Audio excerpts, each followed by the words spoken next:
This is also a great pivot to Threads surviving. Guys, what happened? It's fine. Raise your hand if you've used Threads in the last week. Only I Sam. did actually use it. What? Yeah.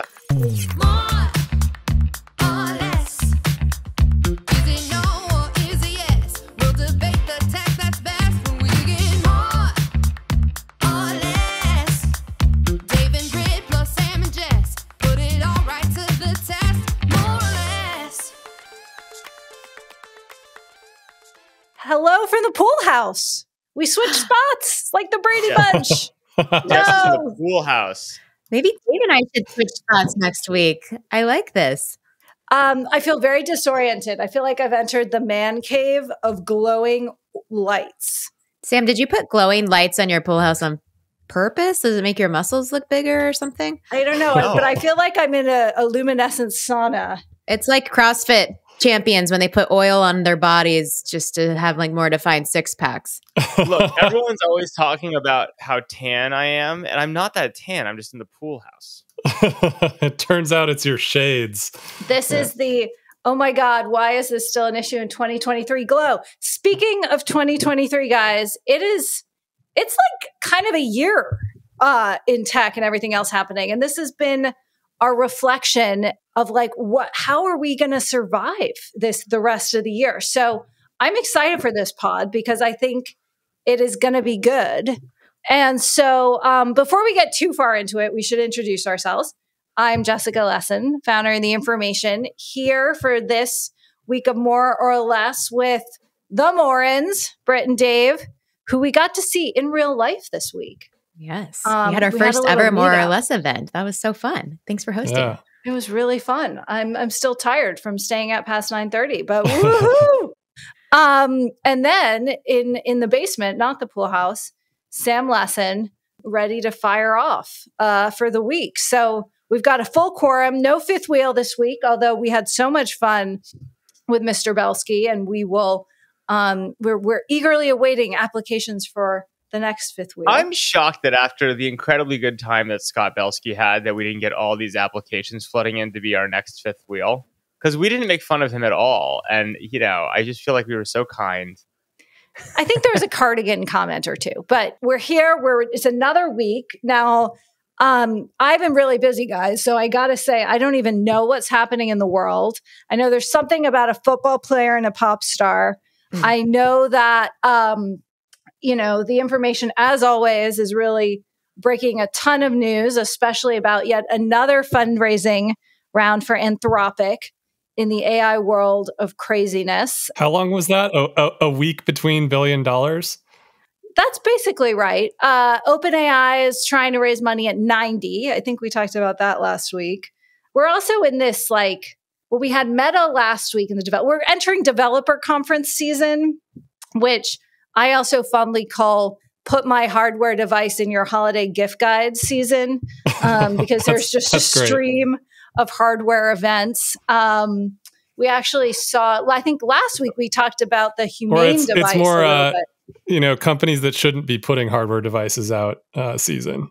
Yes. Well, we all know, see episode number whatever on why to not launch. It's all the AI companies who realize that they have no defensibility, so their solution is to create a hardware product to wrap their AI product. It's just so predictable. And then have it walk down the runway at Paris and then Fashion Week. The next morning Google announces a better hardware platform for the AI product that you already just tried to turn into a hardware product. Yeah. That's happening in hardware. It's happening in software, which I guess maybe gets us to our theme. Britt, you kind of kick us off. What is happening in startup land now, and what do we need? We got a couple months left in the year. Yeah, what do we need to be thinking about?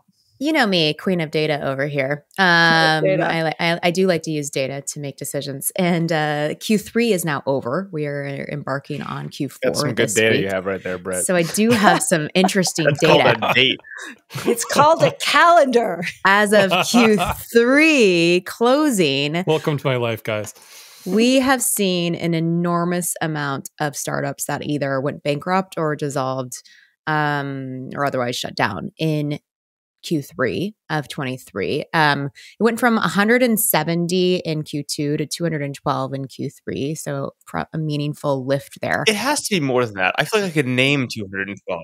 Well, they're double year over year. From Q3 2022, it was like 120. So we're and this Who collects this data break? Because it's not like your startup shuts down and then you send PitchBook a letter.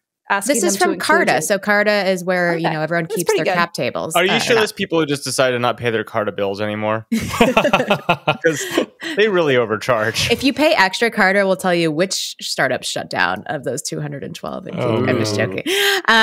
So anyways, I just think that we've seen this coming. This year has been a reckoning for startups, for funds, for the market in general, IPOs. We've talked about this, and I don't want to be negative this episode, but I do think we as all founders ourselves and investors, most of us, I think we can give some practical tips for how startups can not shut down and actually survive and thrive till 25. Be like what I just did there, because I think it's important to know that it's not just going to be like, oh, get through Q4 and you'll be better next year. I think we should be advising these companies to really try to stay alive until even mid 25 because of the way that the market is continuing to. How about this? Can we just advise the companies to stop building to be a product for the next venture capital round, instead just build good businesses and treat capital as an option on the future? It's not just about surviving. You want to thrive. Well, right, with or without. Yes, but we're actually going to help them figure out how to do that, because telling people to just build a good business is like me telling someone to just go break a good story, It's not that useful. Well, and I think that's one viable path, Sam, but not every startup can get there, especially in a quarter or 2 quarters time. There are a lot of things that need to happen unless they're truly, shifting very hard. And so I just don't know if founders especially understand all the different ways they can save their startup. I mean, I've heard a lot about different types of recaps lately. There's this notion of cramdown. There's a lot of investor terminology that startup founders don't understand. A lot of them are embarking into debt financing. Is that good or bad? I wonder if we can maybe give them a sense of what options are out there. Yeah. Why don't we go through with our best tips? Sam, what's your tip? Make money, charge more. I mean, I think charge more. Think about pricing. That's a good tip. So I was meeting with the founder recently. I love this fact. He's talking about, they take over a lot of businesses. And he was saying, well, the first step whenever you buy a new business is immediately raise prices. And he's like, and you just that's the number one step you must start with, is raise prices. And by the way, that's how you get inflation. But the reality is look, I'm very much in the camp of, there used to be this mentality of people saying, well, you're either building a lifestyle business or you're building an important platform. And God forbid you ever try to build a lifestyle business with Silicon Valley money. That's the worst thing you could do, which makes sense if you're an investor, because you want companies that require more and more capital. So you get to keep buying more and more of the startup along the way. Capital, ironically, venture capitalists love things that can be very large, but take lots of money, right? It's a weird counterintuitive fact.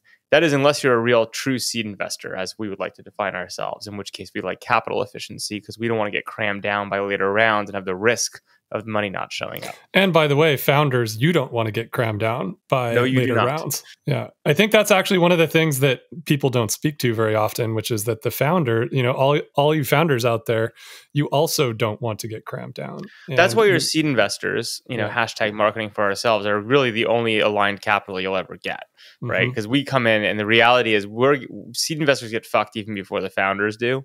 Because what happens is, if you have a company that needs too much money, if everything works perfectly, up and to the right, never a hiccup to be seen, then fine, everyone works out. And that's been the story of the last many years. And people got really comfortable with this idea that things just march up and to the right and everyone's happy. But if you're a seed investor and there is one round ever where you need capital and the market doesn't want to give it to you, right? Or someone says, I'm your financier of last resort. The first people who lose are the seed investors. The second people who lose are the founders. And the founders lose second because usually someone will re-up you at least a little bit, right? Yep. But your seed investors are fucked in that scenario. So we really don't want you to get cornered, right, at any point. And what you're seeing now is a ton of companies are getting cornered, right? Even good ones, right? Which is a real problem for the earliest capital that goes in, the highest risk capital. So, when I think about what it means to build sustainable businesses for the long term, my big thing is going back to this whole lifestyle, not lifestyle business thing, is I think a lot of founders over the last many years were convinced by venture capitalists that the way to build great companies was do not build a quote unquote lifestyle business, go for growth, growth, growth. Don't worry about the money, etc. It's terrible advice, right? What you should be. Can we just phase out lifestyle business? Everyone calls the information a lifestyle business. Yeah. Like, I'm sitting here doing my nails when like it's clearly I've built one of the most successful digital media startups of the last 10 years by valuation. Ever. Yeah. Give credit. I got that at Brit & Co. my whole journey too, and it really pissed me off. So I actually have it in a deck I've been working on. It's called Not So Lifestyle Businesses. And the reality is like the most successful founders I know, especially in this environment, it's hilarious. Everyone's complaining about the VC-backed founders. There's this whole class of founders who took either no or very little capital early and have just built machines of profitability and growth, sometimes in industries you'd never even thought existed. And they're sitting pretty, right? Because they have options. It doesn't mean you never take money. Let's call them MOBs, machines of profitability and growth. Oh, I like that. The MOP. My kids have gotten into Shark Tank, and I don't remember which episode, but this founder came on Shark Tank and was pitching their business, and it was like exactly what you've described, Sam. And literally every shark on the stage was like, "What are you doing here? You shouldn't take our money. Please leave." Totally. I mean, like there are all these people that they're secretly making, again, like 10, 20, $30 million with great margins. And we've made this point. I don't want the listeners to feel like the we're just talking our own shop here. So just take your business and do that. Right. Which means like figure out how to be profitable, figure out how to treat venture capital as an option, not a requirement. And candidly, if you're super far off from that, right, you should change your business rapidly and dramatically. I think that's, yes. I think those are viable options too. I mean, a lot of startups are thinking that if they can't do that, their only option is a down round, like significant down round, or to raise debt before they, have to go out of business. What advice would you guys give for the debt lenders out there? Do you think debt is good or bad? I've had personally very bad, pretty bad experiences with debt providers. However, there has been one that I had worked with at Brit & Co. that when we had to make a big move many years back, they were very kind and sort of like renegotiated the terms. And so like I will say not all debt lenders are super predatory sharks, but they're mostly predatory sharks. Would you guys agree? Yes. No, I don't think they're sharks. I actually think like they don't want. I actually think that's a little unfair. Yeah, it's just it's a simple structure. Yeah, they're not designed for this, right? Like debt is actually an incredible instrument. Debt is cheaper than equity. You'd much rather have if you have a business that makes money, that's set up well, that can support actual debt. That's a wonderful product and actually way cheaper than equity investing. So it's actually great. The problem is startup debt, especially in any sort of, you should never use debt because you can't get equity because you're going to get fucked. First of all, to be clear, no lender should ever give that to you. Like that's, but it happens all the time. And Sam's nailing it, like you should never use debt if you're actually trying to put equity into a business like this. Right. And this happens so much. It's ridiculous. Exactly. I mean, that's why I'm putting it out there. I think like this is what a lot of founders are thinking right now. Like, oh, it's fine. I'll just go raise some debt. That'll get me through the next 12 months. Because it's pretty simple because, once you've spent that capital, if that was supposed to be equity, by the time you've run through it and you cannot raise equity next time around, then the literal pressure on the opposite direction of your business is just magnified, right? So you're basically running into the ground faster, and that's not at all what you want to happen. I'd also just say, like, remember, like, debt is the whole point of debt is low risk, low return. It's designed for predictable outcomes. You're like, I need cash. I'm sure I can pay it back. The lender's like, I'm sure you can pay it back. They've done their homework. The model works. It's for predictability. Equity investment is designed for high risk scenarios. It gets paid way more when it works, right? But it has nowhere near the predictability on the downside. So it's literally the wrong product to use. So what I basically say is like, it is like you're asking for trouble if you ever do that. And the funny thing, which I've never really understood, is like no one should lend to you. If you're a startup, then you're using debt to survive, right? Because you can't get access to equity. Like that's a terrible deal for the debt side of the equation as well, right? But it does happen. Britt's right. And it's just like you're way better off just shutting down and like repackaging the assets and coming back in some other form with a clean cap table than you are trying to mess around with that. Wasn't there a period when the VC firms were going to get into the debt business because they had all this intel that would supposedly give them an edge? Yeah, remember this? They also thought they knew how to price things in the private market, didn't they? Yeah, I mean, they did. They were wrong. So it's like, look, the basic story of VCs got way too much money and became, instead of actual investors, just became asset gatherers. And debt is a very interesting asset class, is certainly what played out. And they say, oh, we can do, why are we letting these other people do the lending? We know the business is better and we'll just collect the fees. Totally understand as financial institutions that you get there, but like, do not take debt from, named venture capital multi-stage platforms. Got it. Okay. So that's actually, that they would be the only one sharky enough potentially to say, oh, we will actually give you debt, company, on a thing that you should never get debt on because we're actually doing it to drive you bankrupt and take the equity. Okay. So that covers debt. What else? You probably should, if you're thinking about whether or not you should lay people off, you should probably lay people off though. Right? Your point that's not the only. Yeah, if you're thinking about laying people off, it's already too late.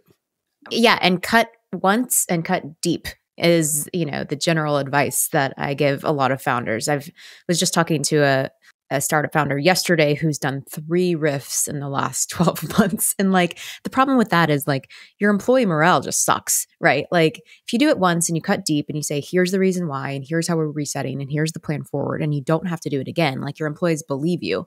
But when it happens a second time or a third time, like God forbid, like no one's going to believe you anymore. People are going to bail. Like morale's not good. It's just like, to Sam's point, don't do a bank shot layoff, right? Don't do a half layoff with the hope you'll get to profitability.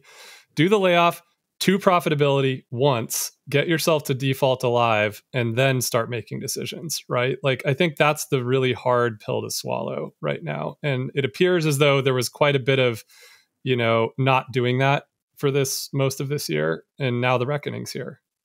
I think a lot of people have taken this reasonably seriously for what I've seen, at least. I was with an entrepreneur this morning. I think they're doing a great job at this. I do think that there's this mentality. I think this goes back to the, survive to 25 is I think there's this mentality shift has gone from, oh, this isn't a thing to, oh, we just need to wait it out to, oh, the waiting might be longer. And the thing I'm extolling is this is a fundamental shift in actually return on how venture capital works. This is a new normal. System works. You need to start thinking about your seed round or what you have is what you're going to get and be an entrepreneur and build a sweet business. And if you're in the wrong business, get out of it, right? And if you need to change things, but get healthy to the point that you can then treat capital like an option. Yeah. And by the way, it's okay. I think that's one of the things not being said enough right now. It's okay to get to the end of your seed round and turn to your investors and say, the card we flipped over didn't prove what we thought it would. And so we're either going to shut down or we're going to do something completely different, right? Like that's the thing we've all signed up for in this ecosystem. And 100%. I don't think we talk about this enough and we don't normalize it enough that this is just okay, right? And that's actually the entire point of this milestone-based funding system that we've all sort of co-developed together. I love it. Can I pivot and ask about another company that I don't know if it could quite shut down, but Twitter continues to have. They got some debt. Twitter's got some debt. I believe that Linda's meeting with the bankers, I think, as we're recording this, to try and renegotiate that debt. There was also, I would say that she has not emerged as I don't know. Did you guys watch her interview? That's something that happened in the last week. It was one of the greatest pieces of comedy of the last several years. I didn't see the interview. I just saw the reaction. I just saw a weird GIF of what happened it was like this in a really bad way. Where it was so insidery that I kind of was like, I don't even think this is worth watching. No, Dave, you will love it. It is worth watching, Dave. Really? It is. Yeah, I think so. Listen, my new theory is that she knew she was going to these debt negotiations. And she's like, I need to look terrible and insane so that I can renegotiate. The lenders this week, she doesn't even, she was holding up her phone. Everyone's making fun that she doesn't have Twitter on the homepage, but she has Facebook and Instagram, and you're like, this is brilliant because all of a sudden, if I'm going in to renegotiate a debt deal, I'm like, the CEO doesn't use the product. she seems crazy and angry. Like, I'm like, what deal can I get? Give me any possible deal. It might be one of the great renegotiation strategies in history. Alas, I don't think that was her negotiation strategy. You know, for those of you who didn't watch it, we can recap this interview for you very quickly. So she was really just like asking Julia Boorstin, who's an excellent interviewer, to like repeat the questions. So like clearly not paying attention. Julia would ask her a question about something Elon said, and she would say, did he really say that? She said an information article was only partially true when Elon, in a rare move, confirmed the article on X, which is, again, very rare given his views of the media. And then many other things. And then just was like, hey, guys, I have to go catch an airplane. I mean, and sorry if my video, the pool house definitely needs some tech support, Sam, because it just goes in and out every couple seconds. Who knew? But I don't know. It's really bad. And I also think like then she kind of blamed the whole thing on Code asking, a former senior Twitter leader who had been critical of the company to also speak, which is just really bad form to be like, it kind of felt like, she didn't want to have to they weren't on stage together, right? This is just another speaker at the conference. So I think you're making this sound way too neutral. Is she going to get fired like in the next month? No. What's happening? Sam, what do you think is going to happen? I have my opinions, but I want yours first. I think she's going to get the greatest debt renegotiation deal in the history of the world.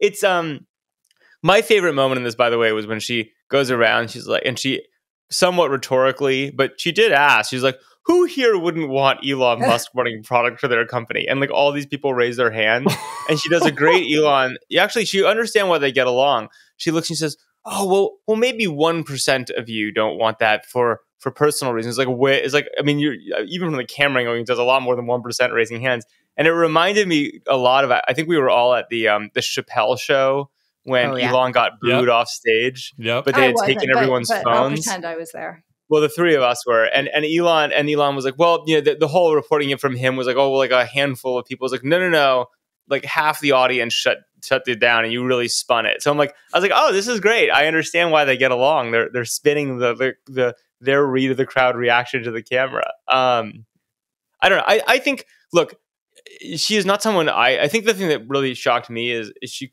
clearly. Interesting choice to go take that job. I understand the appeal if you're in her place. She's kind of a senior executive no one's ever heard of. She's, late in her career. She wants a shot at the limelight. It is a big role. It is an interesting role. Roll the dice. But it does seem like a little bit of a hostage situation at this point. Dave, what do you think? She sticks it out? Yeah, I think she sticks it out, right? I think she was hired to do this job exactly as it's playing out. And I think she knew what she was getting into. And she seemed meaner than I expected on stage. That was the thing that was surprising to me. I didn't see this, so I'm commenting on something I didn't see. But I'm making a more general comment here. Sam, what do you mean mean? And are you making a sexist comment, or do you think she was actually maybe? But if I am, it's by accident. I just she came off like it's one thing to come off as like, oh, what's going on with Elon? She just seemed very angry. She was combative, which is a personality thing. And you can have male CEOs who are combative or female CEOs who are combative. But it also seemed like she wasn't prepared, which was shocking to me because this is a woman who's been very successful at presentations to advertisers, right? And relationships with advertisers. No one works over there, right? So maybe she didn't have any prep. Yeah, well, I was just like, just don't show up without, knowing what you want to say. Landing but any of us could. Look, I think the reality is, I think any of us could have winged that interview as the CEO of Twitter being, put on stage, 5 minutes ago, 5 minutes being hired and come off way better. And I even have X on my home screen. Yes, that's true. Wow. You are an evangelist. Wow. I think you're the only one of us. You just called it X, really? You too. don't have X on your home screen? No, I don't even have it on my phone anymore. Have emerged as the pro user among the quad. Yeah. I like Twitter. Do you guys, here's the thing. Well, I think I know where this is going, but so we think that she probably stays in the role, but should she stay in the role? Like, are we more or less Linda as the CEO of Twitter or of X? Yeah. You think she should have this job? I don't know if I agree with no that. Way she should have this job. I think well, first of all, Threads is not playing out the way we all said it would, back in the summer. That's the next topic. And so I think it has some implication to X/Twitter. And it seems like, their big move is kind of like a bigger pivot into a new type of technology platform beyond just like messaging or like little updates. And like, I feel like a more technical leader is more important than a sales leader in that regard. I know she has to keep business afloat. I know she has to keep it afloat. Great manager. Can we bring this back to our keep stay alive thing? Because I actually think it dovetails very nicely. Twitter is the biggest startup trying to stay alive out there, right? As a private company. Literally it's what I said 10 minutes ago, but yes. Are you guys married? I bet you're married. So like, what have they done? Let's give them the scorecard. Scorecard A. Big cuts, dramatic. Mean, like in terms of the presenter, but got to give Elon credit. He did it. He did it in a big way and gave everyone else permission to cut burn. Stop paying bills. Also, pretty good idea if you're a startup. Like, don't pay the bills you don't have to, right? So that's pretty good. I like that. Get sued by like 45 companies for rebranding your company X. Getting sued by 45 companies, that's challenging, but that's a problem for the future, Britt. Don't pay severance. Probably don't do that because that's just going to like come back to haunt you. Try to put someone in CEO or like go full on to make money, right? So bad news, you lost all your advertisers as part of your disastrous, plan. Good news, I mean, he does seem pretty committed to it if he's going to put a salesperson in the CEO job and profitability. So like, I give him credit for that. Right? I think that seems like a lot of the good stuff. So, the debt load, oops, but like, that's a little bit of a special situation. That actually will ultimately probably be one of the things that crushes the company. So, the debt load is interesting. Now, sending your CEO to go renegotiate the debt saying, we're going to die. You don't want us to die because you have a lot of our debt on the books. So like, let's do a deal. Smart move, right? Like, so I'd actually say Twitter, all in all, setting some of the craziness aside, like rebranding yourself for no reason, etc. But and like also the product. Like, I logged in this morning. I'm an active user. My whole feed there were 4 cat videos. Guys, I'm allergic to cats. I've never looked at a cat video on any platform. Like, there are many entertainment like things you could inject that would map to my preferences. I've had a lot of bugs in my feed lately, like just like login errors and bugs and all kinds of things. And this is why I'm saying like maybe she'll pull in some like revenue in the near term and renegotiate this debt. But like long term, where's this company going? And who's in charge again, of the remember, tech? we're in startup survival mode. So if you have to fire all of your engineers, you introduce a few bugs, but you get more profitable, that might be the right thing to do. I mean, until when though? I just think there's a point in time where that crosses the line and you need like an actual technology plan to grow the company. You just got to stay alive though. This is stay alive to 2025. Totally.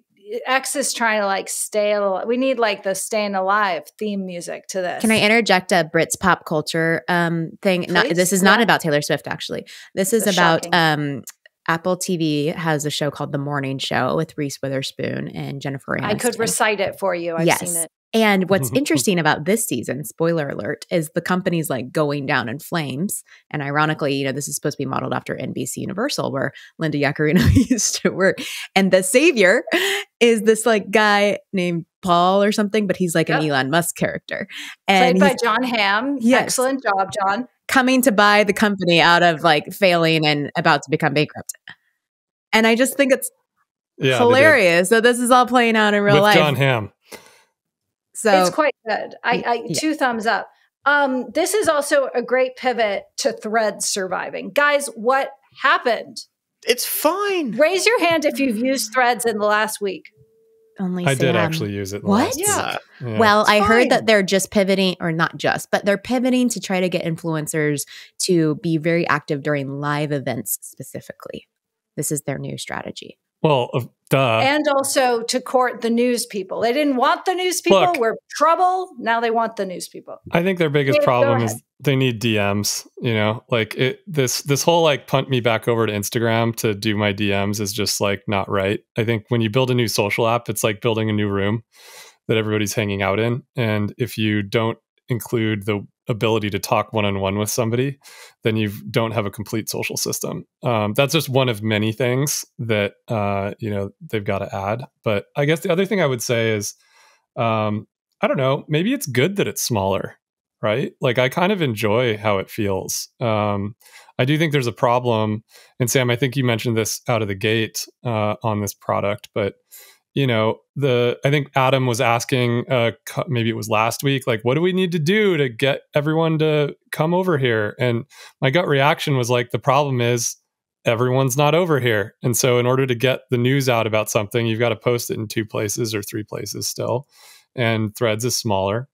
But I don't know. The vibe is good, even though it's smaller. And, I don't know. Those are just some initial thoughts. I think it's fine.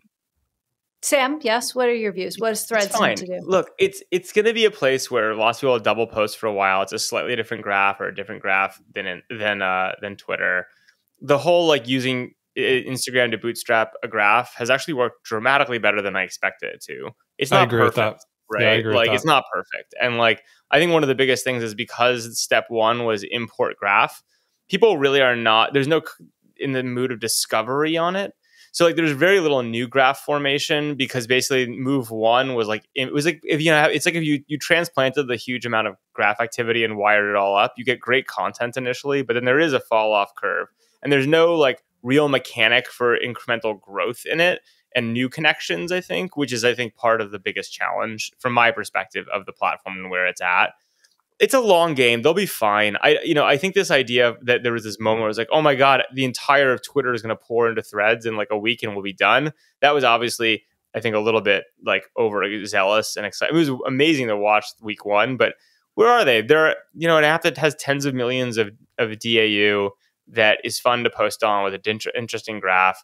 The one thing I would say, and Dave, I think your point about DMs is right, but I find it's all fine, but we just need this one more feature. And they're like search and they're like hashtags. Please. That is like that game of like, it's literally, I call it if you give a mouse a cookie, product management. And I hate it. None of that matters. It's a game.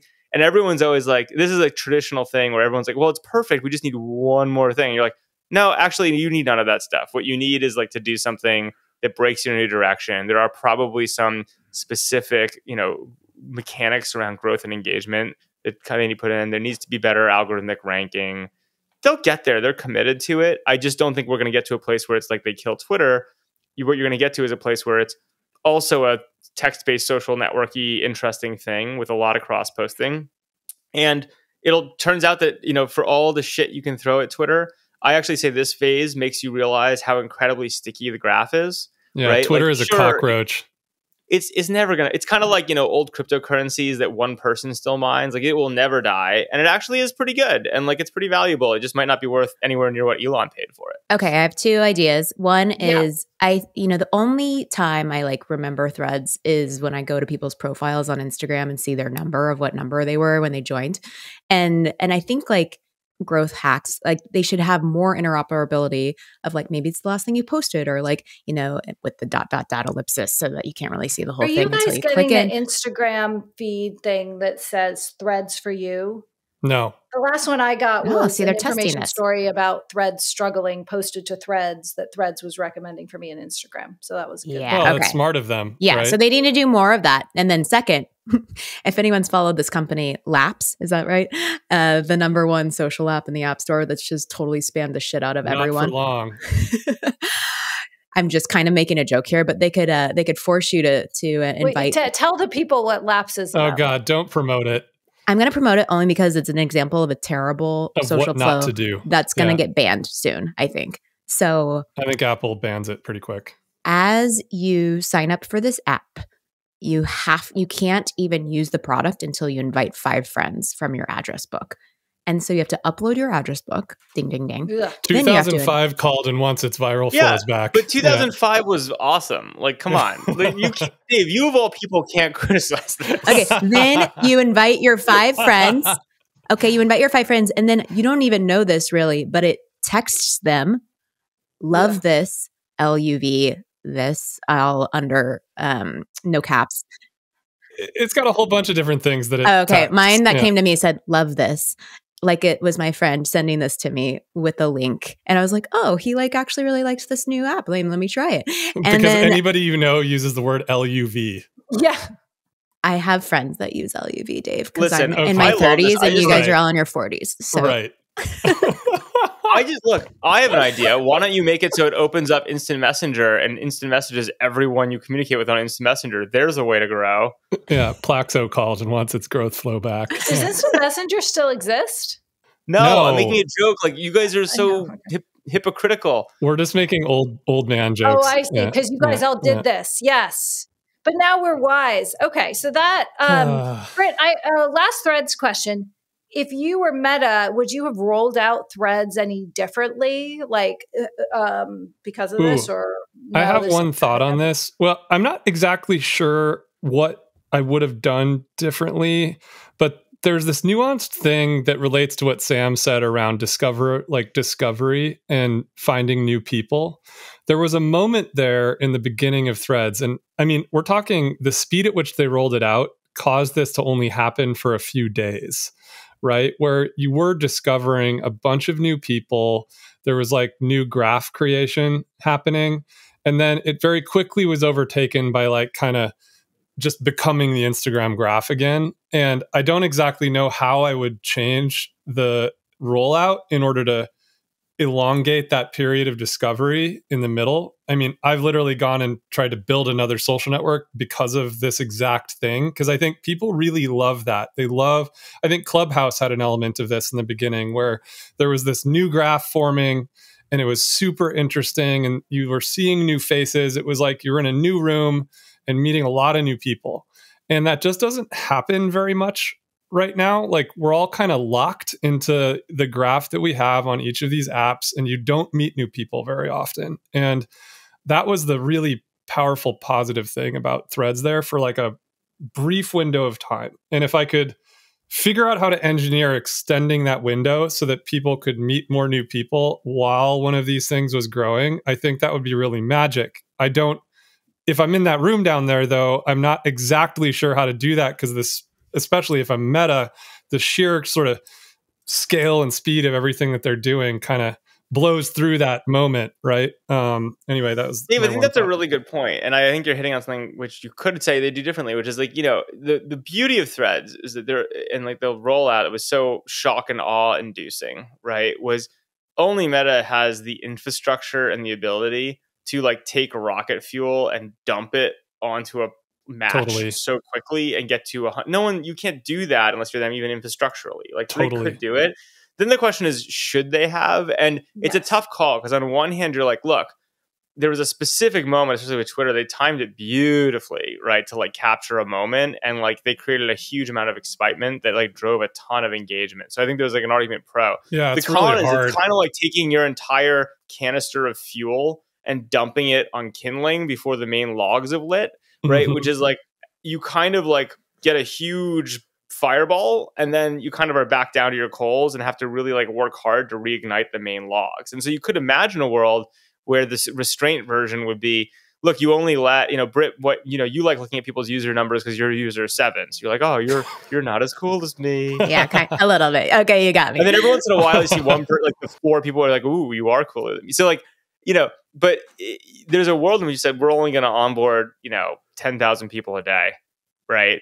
Or even 50,000 people a day. And you kind of like, you could figure out Clubhouse-like dynamics. Now, bridge to where, who knows? I mean, Clubhouse obviously did that very beautifully as a tactic, but it was a bridge to nowhere because the app couldn't support actual scale and became terrible, right? So you need a good so it's not that you clearly would have done something different, but you could have, to your point, Dave, like, They chose to dump all the fuel at once, and that actually I think might have been the right call. And I actually think they still are probably in a pretty good place overall compared to where they could have been, right? Yeah, for sure. It's so hard to call, I guess the reason I actually focus on the DMs question is related to this discovery thing. I still think Threads has this great opportunity to be a discovery point for new people and new conversations. And when you discover a new person, you want to talk to them, and you want to go deeper. And so I just think that that's, to me, kind of armchair quarterbacking, like where to go here.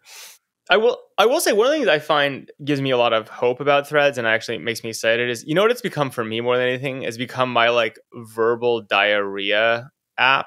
Twitter used to be this for me, but at any point, like when you have a really established voice and audience in a space, you can't really just post whatever you want. Like on Twitter, like I know who follows me at this point. I know what they want to see. So you become, the medium is the message. You are the content for them. It's like, it's going to be about these topics. Or Instagram, it's like too polished, right? So since it's too polished, then what do you need? You need stories, right? To like put your junk somewhere that you want to publish that's like not the highest quality stuff you're willing to put on your profile. And so there's this like whole thing of like, where does volume go like throughout your day? And for me, there's a few threads I put it in, whatever, but I've become a few groups, WhatsApp, whatever, certainly our weekly podcast. But for me, it's like all the stuff that I think is like funny memes that like, I'm not going to post to Twitter because like, it's not my brand there. My MIDI, it's not so interesting, Sam. You've honed your social media brands and I've just figured out what people want to click on. Well, it's true. Right? There's a different vibe over there. It's true. And so I think it's good. I mean, I think historically the place that all the content that's weird goes eventually does grow very nicely, especially with nice algorithmic ranking where you can figure out what to actually show other people, right? So I'm pretty Have you figured that out on Threads? No, I cannot at all figure out what they I can't either. Or don't. I pretty much only know that I need to be like Dustin Moskovitz, which is very hard for me. And so I can't get the distribution that he's getting. Is that you have to be punny? Is that what you mean? Like yeah, puns? I guess maybe punny. So maybe I should get Britt to write my threads. Can we get Masseri on as our next fifth wheel and just grill him about how to raise? We can, but he won't be a good fifth wheel. He's not going to say anything. We're coming to you, Adam. Okay, guys, I have a last question. Anyone on the SBF jury? Because that's happening now. Oh, is that happening? It's happening. Isn't it amazing that this is a non-event? Is Michael Lewis's book finally coming out? Is that what I heard? It is. No, Michael Lewis lived with him or something for a year and wrote a book about it. He defended him on 60 Minutes and got taken to the woodshed over it, deservedly. Sam, can you describe the crypto community's reaction to this moment? Are they? I don't think anyone cares. I mean, we're really not talking about crypto enough. I love crypto. Look, he's obviously going to jail. I love crypto. He's obviously going to jail and like broke a bunch of rules pretty blatantly. And that's just like not very questionable. It'd be fascinating for him not to go to jail. I think everyone's a little bummed because I think there is some good stuff going on in the crypto community and everyone thinks this is going to create another 6-month window or more where the media is just going to love to point out all the shit of crypto. And so it's going to set everything back 6+ months while this trial happens. And until the trial clears out, you can't clear out the deadwood and kind of get back to building. I don't know. I think that was going to happen anyway. I agree with Sam. It's just a delaying thing. I was like, it's actually looking up. Things are looking better. I think that's kind of good. But Sam, we're going to have to get through the trial. You and I both know that the trial has nothing to do with crypto and how it's going to play out in the future. Yeah, but the media is a macro thing. Crypto bad. Yeah, it's all over the news. You're going to have like New York Times live blogs with like his mugshot for a while, and like it's hard to get a Bitcoin ETF with that being the headline above it. Yeah, okay. For a while. It's a media circus, and he's like a character that plays right into it. Well, we'll see. Okay, Brett, I'll give you the last word on Taylor, but I got to say, I'm pretty upset about this whole football situation. Okay, well, you were talking about media circus, and I just think, fake, like, I have thoughts. Okay, I know I was going to give you the word, but I'm going to take one. And okay, go for it. Are you less Taylor Swift, Jess? I mean, and I am a fan through and through. I even thought of wearing a red lip for this podcast. Ooh. I really did. But when Taylor Swift is dating someone, she vanishes into a hole and tries to have an actual relationship. This is so fake. And I think of her as a great artist and a savvy businesswoman, but this is something else. This is a stunt. And it's Jess. making me rethink my admiration for her. Jess, you just have to go back to the 1989 era. She's so clearly recreating the media overexposure of the 1989 era just in time for the 1989 re-release. Yeah, like that to me is what's going on. I don't think that any of this is real. However, of course not. Here are the facts. I don't know. I think they might like each other. They like each other like we like each other. Like I'd go to your football game, Dave. Like you know. Fact number one. Fact number one. Her movie comes out next Friday.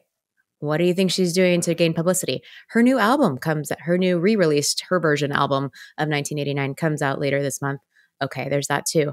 And little known fact, the day that Usher got named the Super Bowl halftime star, who, by the way, is Scooter Braun's BFF, Taylor shows up at the NFL game and totally steals all the NFL audience's attention to that, and not to Usher. Conspiracy land on this is real. And by the way, Blake Lively, who came to the game the other night, also has a movie coming out soon. So, but she isn't. They all have movies coming out. But Blake Lively's part of the SAG thing, so can't promote the movie on television, but can like show up with Taylor. Ryan Reynolds and Hugh Jackman have a movie coming out. I mean, the whole suite have movies coming out. So like they can't go on the Today Show and promote the movie, but they can be with Taylor. How do we feel about this, guys? Like, how do I think it's really smart. I think this is marketing genius. Is it any different than what we're doing? You know, it's just the modern internet, right? Like this is how you do things. Yeah, it's way better than what we're doing, David. I mean, fair. Then you have like all these New Yorkers like not cheering for the Jets, which is sad. I don't know. I'm like, you know what she should do? She should make an app that when you download it, it texts everyone you know how much they love her movie. And you can't go to the movie unless you invite 5 friends. Hold on. If Taylor Swift launched a new Threads competitor, would you put your money on Taylor's app for the next 6 months? Taylor's app having more engaged users or Threads? Only if it were on Facebook's infrastructure, you know? Yeah. What is Taylor Swift going to do? Put it on Heroku? No, Sam, it'll be on Vercel. Yeah. It's going to be a Salesforce app. Right. You make it. I totally get that there's a masterminding behind this, you may say. Nice. But I just felt like the great thing about her was like, it was crazy publicity, but like she wore it well. And yes, it's all publicity and salt target. I'm not so naive that I think it wasn't strategic, but like, it just seemed like, you know, she was delivering these great shows. She's sort of Herculean in the tour and doing it and stick with it. And she was already up here. Mm-mm. This seems like this little fake But what are you going to do? Just like not live your life? No, hold on. She had a break in her concert before she goes. She doesn't go international till the end of November. And she stopped touring in the US in August. So between August and November, she needs a publicity spike for her movie and her album. And that's what this is. It's just obvious. Swift, though. I mean, no, Sam, she's got to go after Bad Bunny, you know, or something like that. Is Bad Bunny? Is that a man or a woman? No, Sam. Okay, I think we've subjected our awesome listeners to a lot this episode. We started with how to save your startup. We moved to how to save Twitter, money.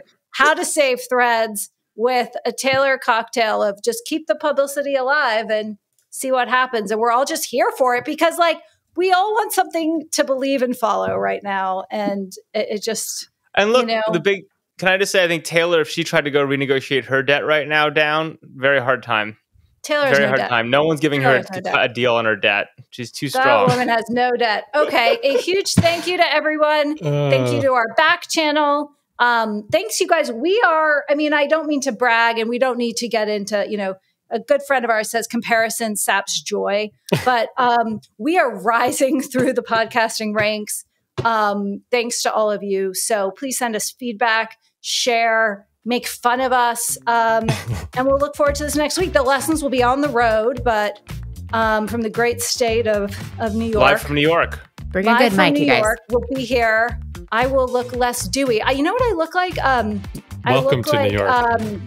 Hailey Bieber's new skin line, the peptide serum. Contouring is very powerful. I gave you some of that. You were so excited from a conference. I was excited, and I tried it, and I don't need it because I can just bask in these lights. But great to chat with you guys, and see you next week. See ya. See you next week. If you enjoyed this show, please leave us a virtual high five by rating it and reviewing it on Apple Podcasts, Spotify, YouTube, or wherever you get your podcasts. Find more information about each episode in the show notes and follow us on social media by searching for @MoreOrLess, @DaveMorin, @Lesson, @JLesson, and as for me, I'm @Brit. See you guys next time.